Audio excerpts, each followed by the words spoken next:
board, you can just see 10 kilometres, quality riders of the calibre of Kreuziger are losing a minute, and that was a full-out effort. That just shows, firstly, how much you can lose and gain, but also how good Fabian Cancellara is at this specialist sort of effort. Yeah, and if you lose 10 seconds over 5K, it doesn't automatically follow that it'll be 20 seconds over 10K. You might be 30, 40 seconds because, you know, your deficit just increases exponentially, you know, as a result of the reduction in power. Plus, of course, they've had a week of racing in their legs, and not everybody recovers at the same rate.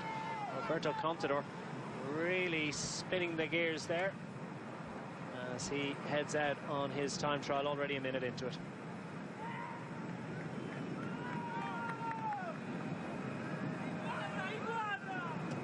So winner of 6 Grand Tours in an amazing career that includes victories in Tour de France, Giro d'Italia, and of course Vuelta a España. Might have been more, but for an forced break in the middle of it. But Alberto Contador has put those days behind him and is now focused on this finishing stage of Tirreno Adriatico. Quite another one of the riders opting for a slightly higher cadence than the big TT specialist, aside from Cancellara. Alberto Contador riding at around 110 RPM at the moment. As we see the Frenchman, Thibaut Pinot. Thibaut Pinot winning, wearing the white jersey, or even the white skin suit of leader of the Young Rider competition. Of course, it's Nairo Quintana that actually leads that competition, but he'll be in the blue of overall race leader coming up very shortly indeed. 2-minute intervals for the final 10 riders in this afternoon's finishing time trial.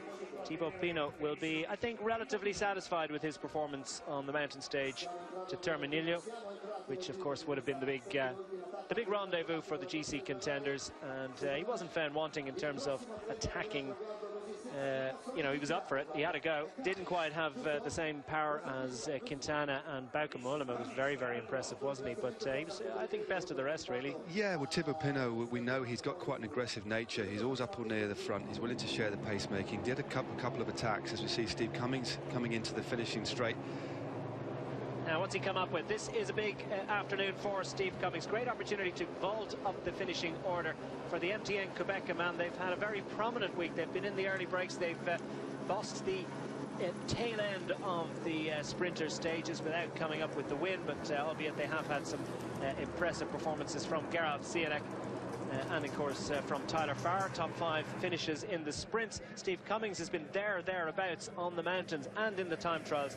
Of course, he was 8th fastest in the prologue, the opening day prologue. So great opportunity here for Steve Cummings to come up with a result. It's not going to be the victory this afternoon in the time trial, nor indeed is it going to trouble second or third. But coming to the line, Castroviejo's time is also going to not going to be eclipsed by Steve Cummings. He's heading towards the top 10, and will this be one to put it up for the other general classification contenders? Steve Cummings crosses the line, 8th fastest to this point on the afternoon, 23 seconds behind Fabian Cancellara's 11:23, and that information, well, unlikely, I think, at this point to be relayed to Rigoberto Urán or any of the other GC guys in the top 10, but still they'll be well aware of his ability. Well, just to put that into context, as we see Rigoberto Urán, the Colombian national time trial champion for Ethics Quick-Step, of course, 3rd overall. Steve Cummings has actually put 28 seconds there into Roman Kreuziger, so that gives you an indication of the sort of gaps that can be closed here. Kreuziger with a 12:14, Steve Cummings with an 11:46. So some definite chunks of time that Steve Cummings has taken away from the riders ahead of him overall. Well, we're just behind him on the classification, but with weaker time trialists still to come, things are looking positive for Steve Cummings in relation to moving up the leaderboard overall. Well, we'll try and keep tabs on that. Matt's got the abacus out. We'll try and work it out. Very trepidatious at the idea of having to use it, though. Alberto Contador on your left of screen. Thibaut Pinot on the right for Française de Jeu. Young superstar, the great hope of French cycling at the moment, given that Jean-Christophe Perrault is a little bit older and towards the back end of his career. All eyes on Thibaut Pinot to perhaps produce a Grand Tour success for France. Is he capable of stepping up to that level? I mean, whether he's capable of improving, I mean, when you look at the other riders around him, at the moment, I don't think he's capable of winning a Grand Tour in the next couple of years. But if he continues to mature and get stronger and stronger, it's a possibility. It's something that it would be great to see, especially for French cycling. But he is the great hope, along with Romain Bardet for France. But at the moment, I see him as sort of as a top 4 or top 5 on GC and taking stages. But the thing I like about Pinot is his attacking nature. He's not just satisfied to sit and follow wheels.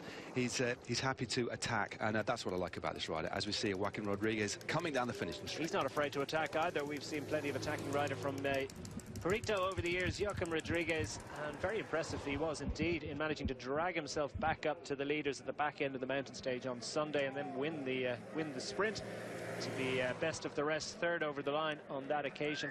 And good effort from Rodriguez on that occasion. Not going to be such an impressive time trial effort from him. He's grimacing his way up the finish line, so there is no lack of effort, but this is not really his speciality, is it? So Rodriguez completes Tirreno Adriatico for 2015. Outside the top 70, he'll slip a little bit further back as the remaining riders make their way to the finish line. There's not too many of them left at this point. Out on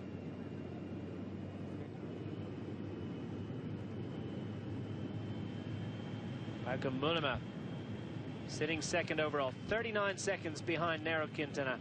It's going to be tough for him to get on terms with Quintana, but he knows that he has only 9 seconds advantage on Rigoberto Urán. To be fair to Mollema there, he's actually got in a pretty aerodynamic position, quite narrow, relatively low, quite ungainly on the climbs. We know he's got a rather ragged style. To be fair to him here, he's looking pretty composed on the bike and looking pretty quick, very high cadence, as we see the race leader Nairo Quintana ready to take the final time trial of Tirreno Adriatico.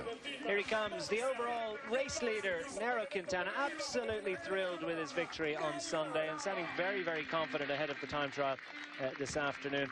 Gained a few seconds on Alberto Contador 12 months ago in the final time trial, which was a little bit of a surprise on that occasion. Finished 20th fastest, 38 seconds only down on Adriano Mallory. And for a man who is 58 kilograms, seems totally that is impressive, isn't it? Yeah, he's just 167 centimeters tall.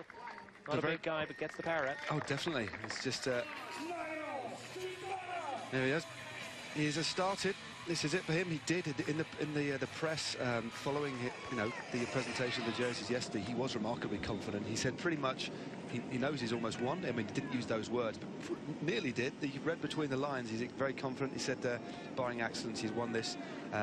But again, for such a light, or for a pure climber, he can really time trial pretty well. Put 3 seconds into Alberto Contador last year. But again, as is most of the Movistar riders, look how low he gets at the front. They've really been working on getting these riders in an aerodynamic position, and Nairo Quintana is one of them who does it really, really well. And look at those very, very long overshoes. They're supplied by the Scottish company Endurant. They've looked at aerodynamics, as well as the Canyon bike that he's riding. A lot of attention to detail in relation to the clothing, and apparently overshoes that high are more aerodynamic than lower overshoes. They're like Wellington boots, aren't they? They do. Remember the pink ones from the Giro? They were amazing, weren't they? Yeah.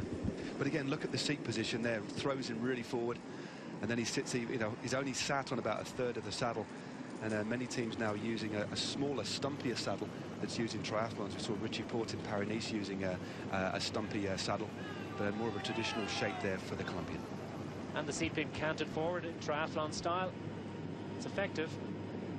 It is tough to get it far enough behind the bottom bracket, though, isn't it? Especially with a conventional saddle. It is, but look how relatively flat he is as well. I mean, he really does get into a good position. As we see Thibaut Pinot coming towards the end of his chrono.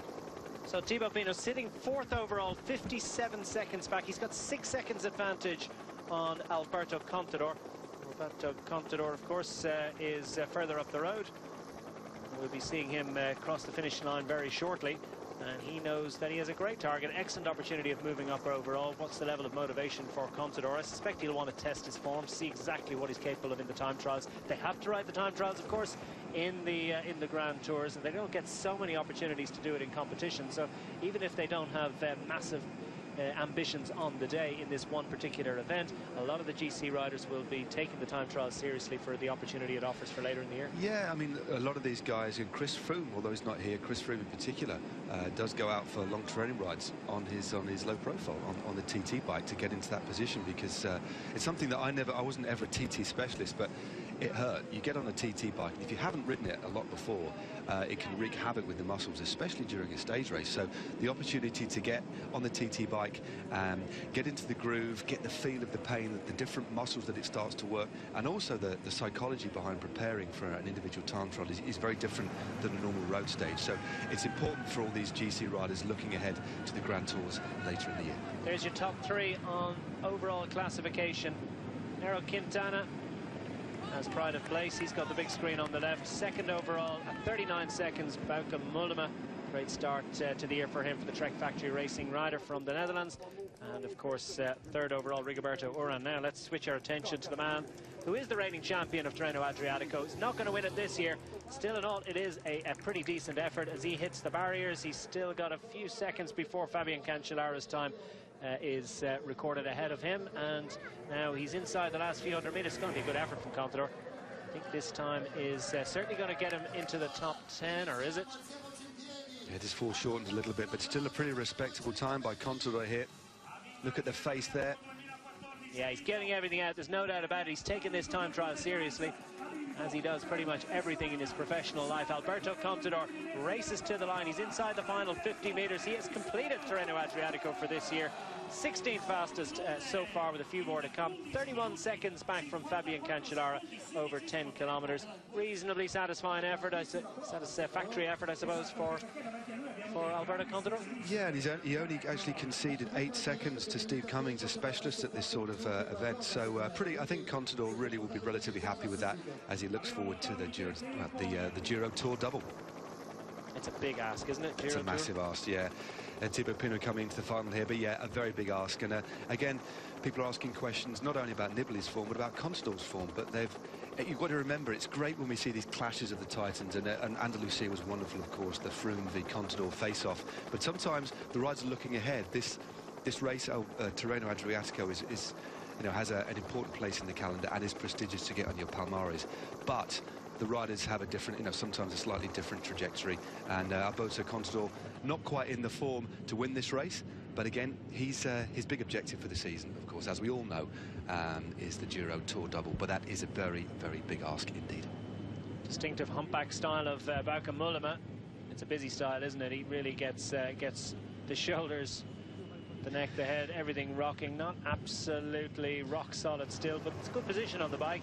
It's still pretty good. I mean, what you can't change is the way that you are skeletally, and some riders can get their backs relatively flat. Other riders, regardless of their efforts in the wind tunnel, you are limited by the way you are on a bike. I mean, Chris Froome, what a wonderful cyclist, but on a bike, he looks slightly awkward. That's just the way it is. Although on a low profile, he manages to get into, although he looks awkward, he's remarkably efficient. And you are built the way you are. And some riders, the bike, as I said before, is an extension of them. Other riders, it's like a hinge, isn't it? Other riders, the bike is almost at odds sometimes. But Pinot here, very high cadence. Here comes Thibaut Pinot pushing to the line. It's going to be a good effort. It's going to be better than Alberto Contador. He's going to hang on to that. Well, did he now? He's just ever so slightly behind Alberto Contador. 2 seconds behind Alberto Contador. 2 seconds behind. He's retained that fourth position, or at least he's retained his position ahead of Alberto Contador by 4 seconds. Good effort from Thibaut Pinot. He'll be delighted with that. Rigoberto Urán towards the back end of the final stage of Tirreno Adriatico. The man who's sitting third overall, 48 seconds behind. Some very consistent performances during the week in the sprint stages, the stages where he needed to stay up towards the 4 with the potential for gaps, particularly on stage 3 into Castel Raimondo. It was very impressive that he managed to make it into the top 10 for 2 days in a row. And now Nairo Quintana, superb style on a bike, isn't he? Well, he's so compact. I mean, he's a very light rider. You wouldn't say his maximum power output is anything like the equal of Fabian Cancellara, but he cuts a much smaller hole in the air, doesn't he? He does. That frontally he will need less watts to produce the same sort of speed, if you know what I mean, because he's lighter.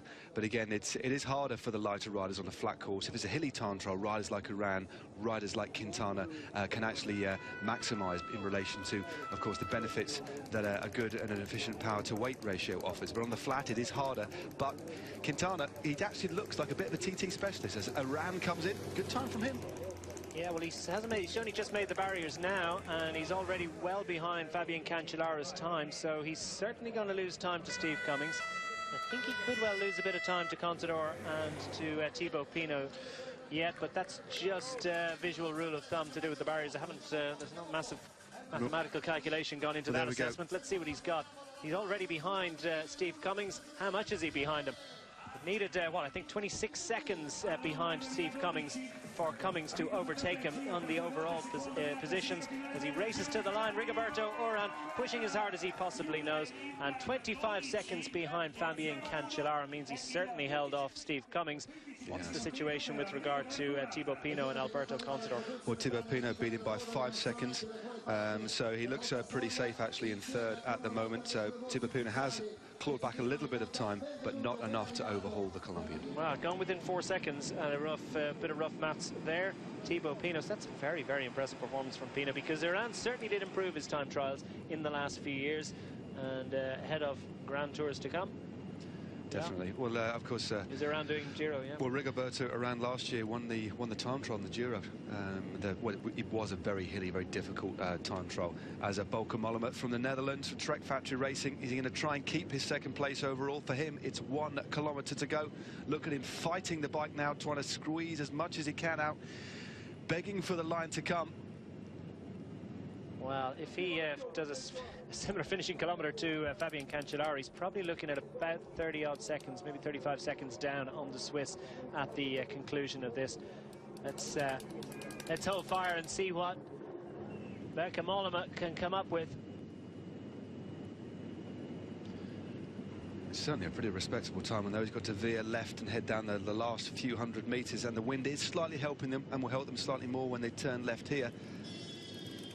It always falls shortened, isn't it, when we get with the motorbikes and the camera angle. A tailwind is no help, really, because you still have to generate the massive power, and it's almost like you've got that little armchair ride. It happens you have quicker, to make yourself go. Doesn't make the pain any less at all, especially in the time trial. Indeed. So he's going to be behind Steve Cummings. Bauke Mollema, 39 seconds behind Nairo Quintana. So as he heads up to the finish line, it's been a great week of stage race action for the Trek Factory Racing man. 22nd place, 34 seconds behind Fabian Cancellara on the day for Bauke Mollema. It's a good effort, but he's lost time. He actually beat Rigoberto Urán by 4 seconds. That's important.